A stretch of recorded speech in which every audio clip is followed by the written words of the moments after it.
Zamachy, spiski, zabawa w politykę często kończy się śmiercią ofiary lub zamachowca. Poznajmy przebieg tych wydarzeń.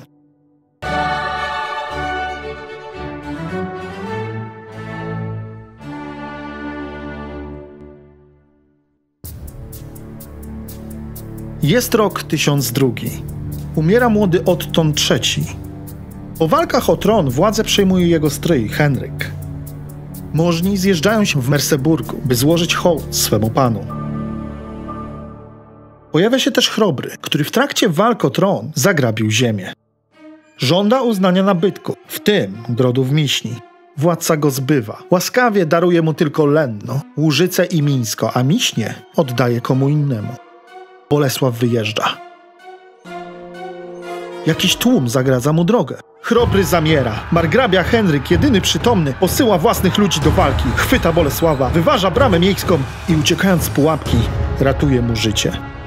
Według Tietmara, Chrobry uniknął śmierci dzięki pomocy jego niemieckich sojuszników. Bolesław słusznie obwini Henryka II o zamach. Zacznie knuć. Konflikt przerodzi się w wojnę, którą ostatecznie zwycięży Chrobry i uzyska jeszcze więcej niż chciał.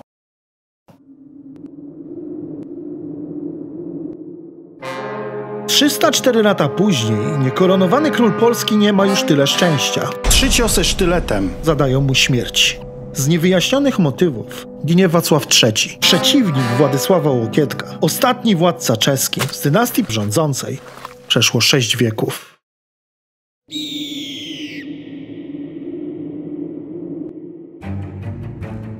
175 lat później na tronie zasiada uparty Jagiellon, Kazimierz IV.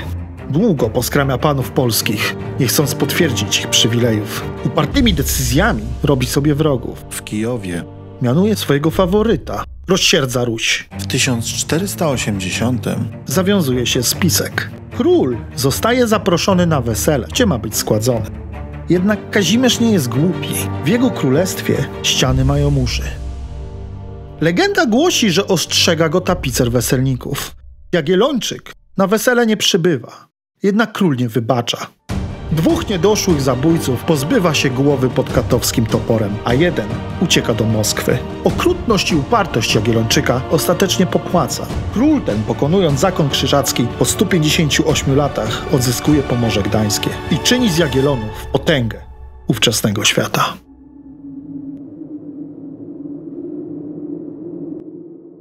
42 lata później, w roku 1523, na tronie zasiada Zygmunt Stary. Wcale nie miał być królem, jednak figlarny los, przedwczesna śmierć braci, wynosi go na tron.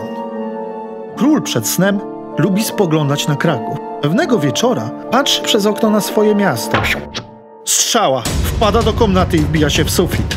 Panika, szybka akcja poszukiwawcza nie ujawnia sprawcy. Ostatecznie nie jest pewny, kim był zamachowiec i jaki miał motyw. Być może niebezpieczny wygłup po prostu przeszedł do historii. Kiedy 66 lat później, w 1589 roku, Jagiellonowie nie królują już w Polsce, Henryk Walezy z Francji został ponad dekadę wcześniej wybrany pierwszym królem elekcyjnym. Jednak umiera jego brat, a Henryk ucieka do Francji, by przejąć koronę. Tam miesza się w trwające wojny religijne i czyni ustępstwa na rzecz hugenotów. Papież go ekskomunikuje, a Jacques Clement, fanatyczny dominikanin, zajadły wróg protestantów, postanawia go zabić. Przybywa na audiencję do prywatnych kwater króla. Rozgaszcza się. Król musi iść do toalety. Właśnie tam sztylet zabiera go z sedesu w objęcia kostuchy. Gwardziści rozsiekują zakonnika na miejscu. Król umiera następnego dnia. Henryk uciekł, gardząc polską ziemią. Miłość do Francji jednak okazała się fatalna.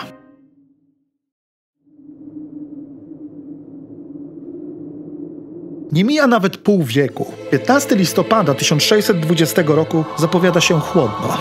Pogoda w ostatnich dniach pogorszyła się, a lekki chłód zaczął wiać ze wschodu. Zygmunt III Waza, jak co dzień, budzi się, by dopełniać królewskich obowiązków. Nie wie jeszcze, że w tym samym momencie Michał Piekarski, szlachcic sandomierski, wybiera czekan, którym w ciągu kilku godzin zamachnie się, by rozłupać mu głowę. Prawdopodobnie choroba psychiczna. Dlatego postanawia go zabić. Przed katedrą świętego Jana w Warszawie Piekarski robi zamach. Królewicz Władysław jest szybszy. Tnie szablą z piskowca. Zamach nieudany, jedynie ranił króla. Natomiast Piekarskiego kaci rozszarpali rozżarzonymi szczypcami, obcięli mu ręce i na koniec poćwiartowali.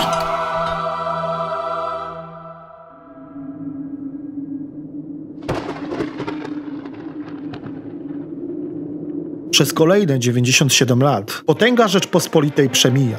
Elekt Stanisław Leszczyński nie ma szczęścia. 2 razy wybrano go królem, co najmniej 2 razy próbowano zabić. W 717 jego kontrkandydat August II po namowach doradców postanawia go zabić. Najemnicy ruszają, by porwać króla z karety. Atak! Ku zdziwieniu napastników w karecie podróżuje kto inny. Nieprzemyślany plan upada, a zamachowców czeka śmierć. Ratują swe życie tylko dlatego, że wspaniałomyślny Leszczyński okazuje im łaskę. August II jednak się nie podda. Niedługo spróbuje ponownie, za każdym razem bez powodzenia.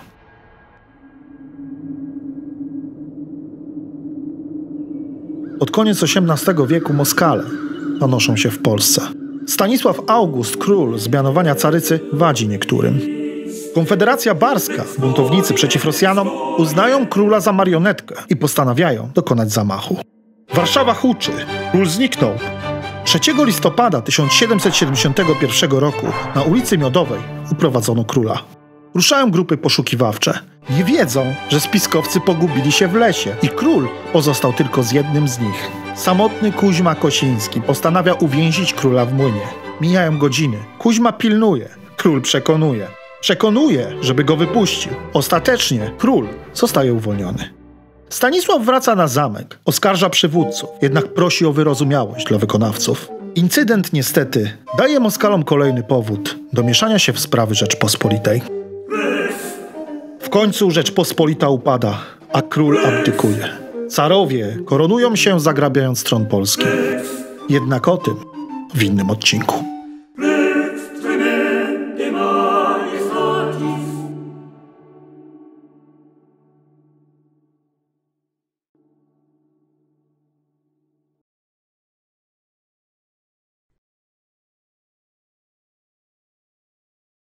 Informacje pochodzą tylko i wyłącznie z renomowanych źródeł akademickich. Promujemy historię Polski. Jeżeli chcesz pomóc, by wiedza o historii Polski docierała do wielu osób, możesz kliknąć kciuk w górę i zasubskrybować kanał. Promujmy polską historię.